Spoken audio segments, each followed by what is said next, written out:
கமழும் அந்த அருணகிரி தமிழில் மனம் மகிழ்ந்தாடி நின்ற முருகன். கிழவி இவள் புலமை கண்டு அழகு மிகும் குழந்தை என மகிழேறி வந்த குமரன்.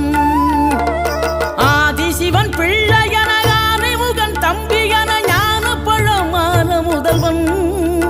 நீ பாடும் குரல் வளம் கொடுக்கும் பனிமலையில் வாழும் அந்த பார்வதியின் இளைய புதல்வன். தேனெடுத்து திணை வளர்க்கும் சிறு குருத்தி வள்ளியவள் சிந்தையில நின்ற மன்னவா.